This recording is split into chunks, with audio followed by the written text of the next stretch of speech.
La ley de participación justa fortalecería los impuestos de Medicare y del Seguro Social.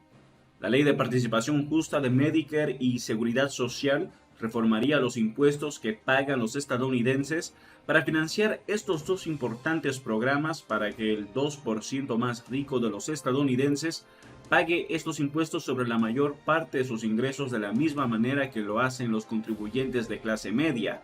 La mayoría de los estadounidenses que trabajan reciben todos o casi todos sus ingresos en forma de ganancias del trabajo y pagan impuestos sobre todas estas ganancias para financiar el Medicare y el Seguro Social.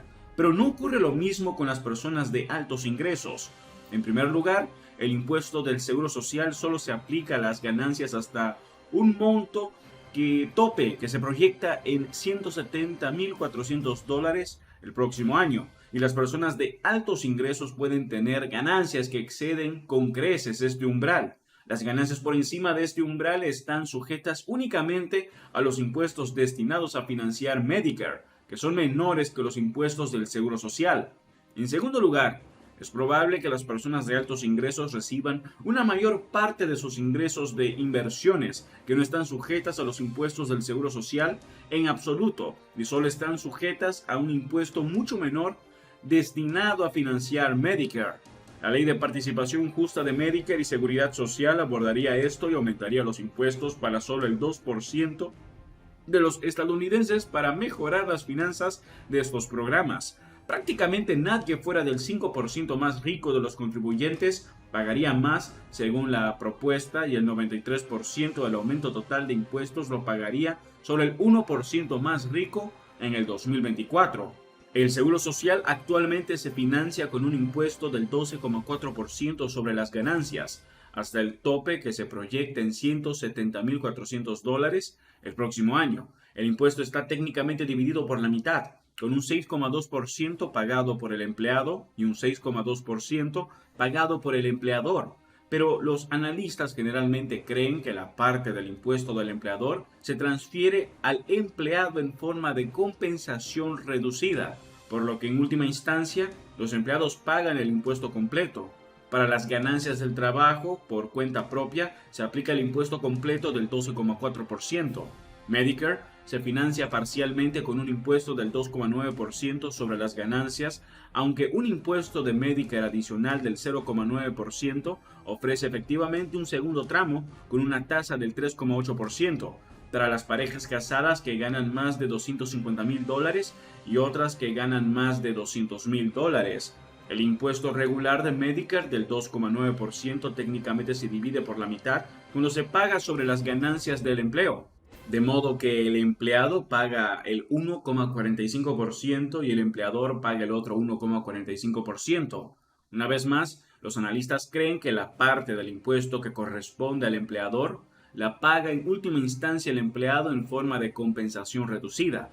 El impuesto adicional de Medicare del 0,9% sobre las ganancias lo paga todo directamente el empleado sin división empleador-empleado.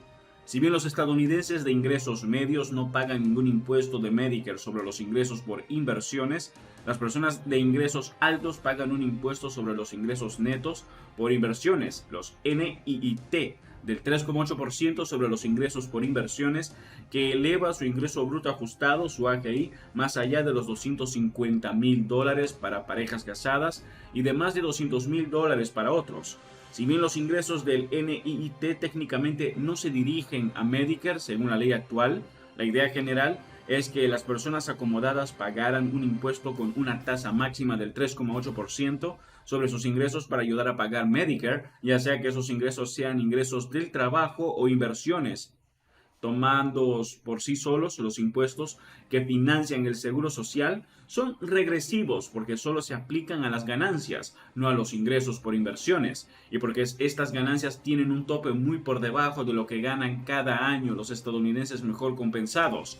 Sin embargo, el programa del Seguro Social en su conjunto es progresivo porque los beneficios reemplazan una mayor parte de los ingresos de las personas de bajos ingresos que de las personas de altos ingresos. De acuerdo con la fórmula utilizada para calcular los beneficios, existe un límite máximo en los beneficios que se pueden pagar a las personas con altos ingresos, al igual que hay un límite máximo en los impuestos del Seguro Social que pagan las personas con altos ingresos.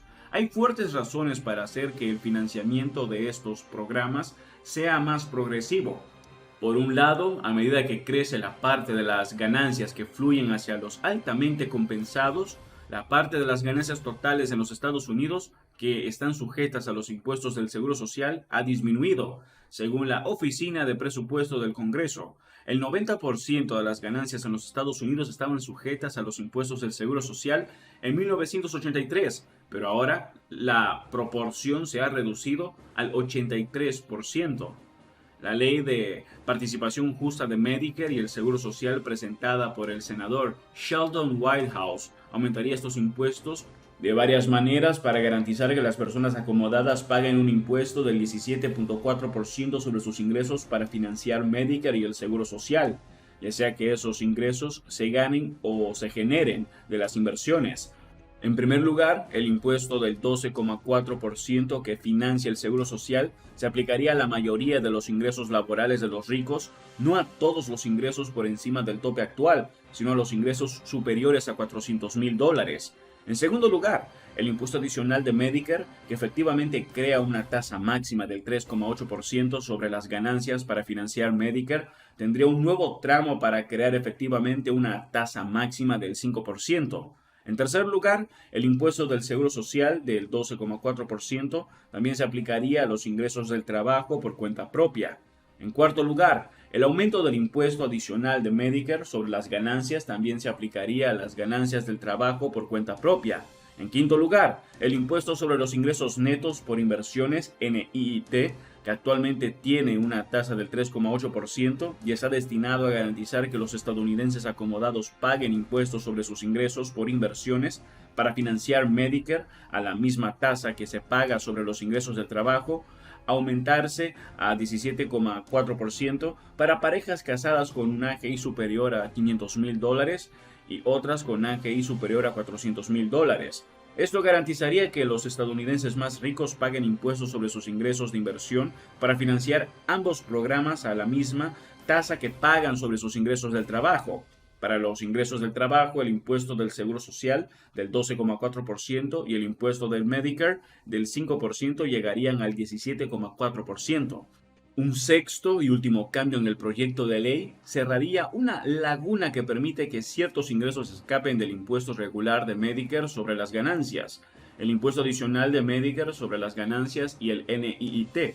Haría esto requiriendo a los contribuyentes que calculen el aumento de impuestos que pagarían si calcularan el NIIT con una definición ampliada de ingresos de inversión, incluidos los ingresos que generalmente escapan a estos impuestos, y luego gradualmente en el aumento de impuestos resultante para parejas casadas con un AGI superior a $500,000 y otros contribuyentes con AGI superior a $400,000. El presidente Biden ha incluido esta propuesta en sus planes presupuestarios. Técnicamente, habría algunas raras excepciones a esto. Por ejemplo, hubo años en los que es probable que Donald Trump haya informado ganancias o ingresos por inversiones lo suficientemente altos como para verse afectado por esta propuesta, a pesar de que las pérdidas comerciales que informó tuvieron el efecto de hacerlo pobre, a efectos del impuesto sobre la renta personal. Ross Wagner, Susan Craig y Mike Mellentire. Los registros ocultos durante mucho tiempo muestran las pérdidas crónicas de Trump y los años de evasión fiscal, según el New York Times el 27 de septiembre del 2020. Los impuestos sobre el trabajo por cuenta propia se aplican al 92,35% de los ingresos del trabajo por cuenta propia en lugar de la cantidad total.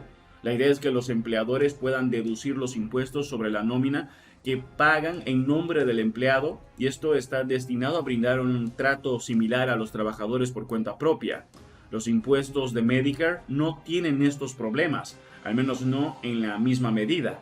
El tope de ingresos también se aplicó al impuesto de Medicare hasta 1994, donde el Congreso hizo que todos los ingresos estuvieran sujetos al impuesto de Medicare.